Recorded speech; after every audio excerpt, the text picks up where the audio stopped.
Harley-Davidson, un nom centenaire, une marque mythique. Et pourtant, au regard des autres, les autres. Quand tu t'achètes une Harley, tu ne serais qu'un petit qui aurait renoncé à la quintessence de la moto, à savoir le plaisir d'enquiller sévère sur route, Coco.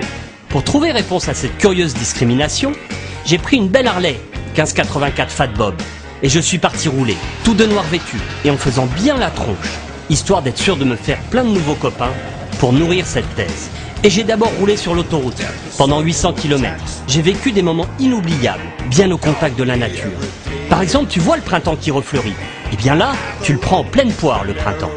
Bien calé à 130 km/h, j'ai pu manger mes gants, jouer à Superman, regarder l'heure défiler à toute seconde, bénéficier gratuitement d'une heure d'un intense massage palpé roulé sur le visage, lutter contre le vent, ce qui est, convenons-en, une occupation à ériger au rang d'un art certes un peu risqué, mais assurément majeur. Bref, pas un instant je ne me suis ennuyé.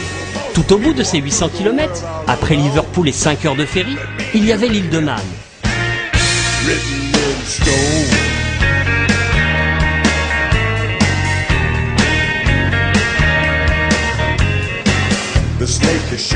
Une île au parfum centenaire, un peu comme Harley-Davidson. Man, sa campagne luxuriante, ses petits moulins, sa capitale Douglas avec son avenue déserte, baignée d'un brouillard matinal, son petit train où on y voit le cul blanc des passagers. Sans doute une obscure mais respectable tradition. Un calme sans pareil, au point que les chiens s'y promènent en poussette. Ici, tout concourt et inspire à la balade. Ça tombe bien, la Fat Bob adore tout simplement ça. Sur une Harley, on réapprend à rouler, à se faire plaisir, différemment. Car le gros twin de 1584 cm3 et 13 mètres kg de couple réclame un peu d'attention, d'écoute et de compréhension. À savoir ne pas changer de rapport trop tôt, ni trop tard, pour justement flirter en permanence avec la limite du seuil de souplesse du moteur. Ainsi, et rapidement, on se surprendra d'avoir déjà monté les 6 rapports en une fraction de seconde après avoir atteint la vitesse supersonique de 60 km/h. Ça paraît insensé, mais après quelques jours passés à bord de la Fat Bob, la vitesse ne me manquait plus du tout. Une vraie cure de désintoxication où l'on retrouve le plaisir de flâner, de rouler dans des vitesses ultra légales, d'observer le paysage. Ce que j'aime bien ici, c'est la douceur de vivre, la tranquillité. Sans presque à la retraite, tiens. Au point de ne presque plus se reconnaître soi-même. Ce qui est étonnant en Harley, c'est que tu te découvres des passions insoupçonnées, comme le goût du ménage.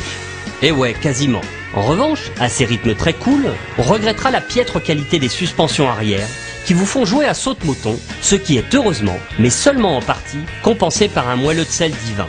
Ok, mais et l'attaque, Coco? On est venu pour ça, non?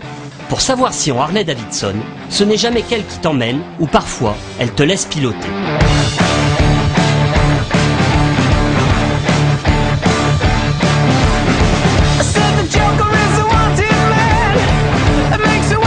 Alors c'est vrai, en haussant le ton, la sélection de boîtes et la prise de tour du V2 paraîtront un peu mollassonnes. Mais côté châssis, on découvrira une moto hyper agile au changement d'angle et stable au freinage, longueur oblige.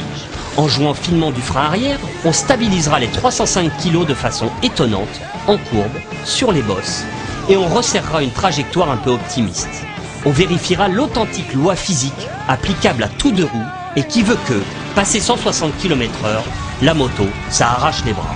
On constatera qu'emmener une Harley est un art hautement cérébral qui demande application, dosage et attention. Un peu comme rouler vite sous la pluie. Finalement, conduite soutenue et Harley ne sont pas si antinomiques que ça. En revanche, côté amitié motarde, c'est vrai que j'ai pas vraiment ameuté les foules. Mais moi, je suis toujours tout seul avec ma Harley, personne veut de moi. Sauf que j'avais zappé un détail essentiel. L'île de Man, c'est le Saint des Saints, la capitale de la vitesse sur route, où chaque année, en juin, des dizaines de ferries crachent des milliers de sportives venues se régaler d'un spectacle hors norme, le Tourist Trophy.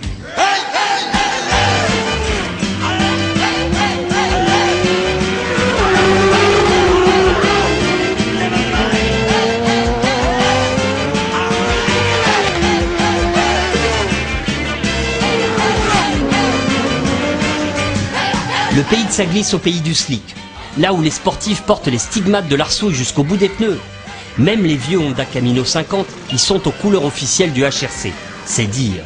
Alors pour comparer, discuter custom et performance en Harley, j'ai pas hésité. En toute amitié et discrétion, Léa, le club des tapettes en SP1. Je me suis greffé sur une des visites guidées du Tourist Trophy, organisée par le performant pilote Fabrice Miguet, et j'y ai donc rencontré le club VTR SP1, machine sportive par excellence. Les 2 ou 3 habituels vannes sur Harley ont immédiatement fusé, preuve que le chemin de la réconciliation est encore long.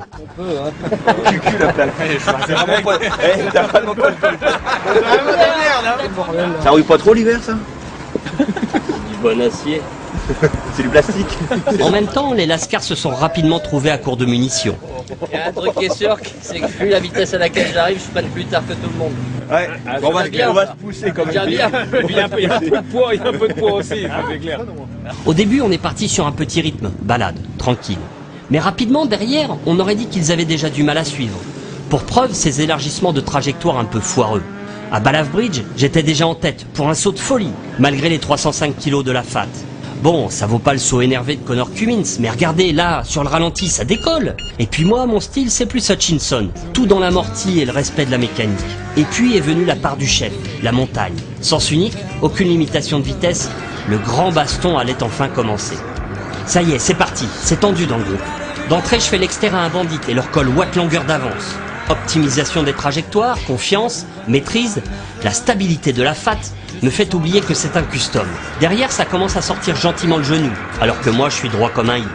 Gooseneck, la célèbre épingle serrée. Je ne peux contenir le ZX10, mais ramarre immédiatement une grosse Ducati. Suffit pas d'avoir un twin, faut aussi savoir s'en servir.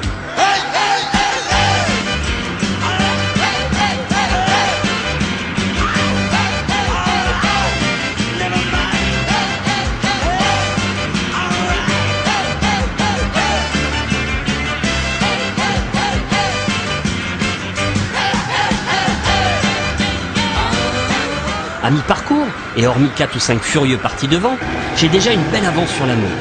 La FAT hurle, crache ses poumons, lime du repose-pied, se demande où je veux en venir, mais ne lâche rien. Derrière, ça joue les cadors, ça pointe son museau, mais ça déboîte toujours pas. 2-3 petites nappes de brouillard incitent la concurrence à couper les gaz. Tarlouse. À la faveur d'une éclaircie, un Lascar tente de jouer du full power kit Dino à Krapovic.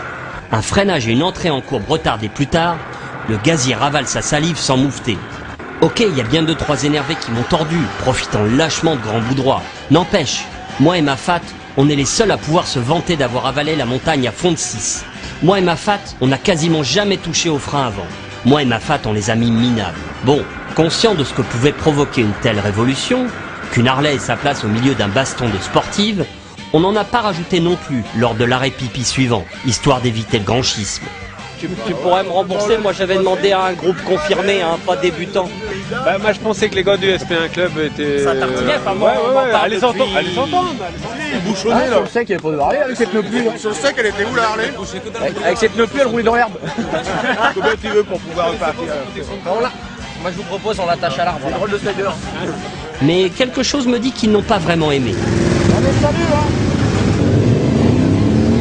Revenez les copains, revenez les copains. Nous non plus, sur la FAT, on n'a pas aimé. Le confort de suspension arrière, mais alors pas du tout. Le freinage trop juste. La selle passager indécente. Le sectarisme encore bien présent envers Harley. On aime. Le style bobber, dépouillé et efficace. L'incomparable charme du Twin de Milwaukee. L'agilité du châssis. L'autonomie de 300 km et la consommation très réduite.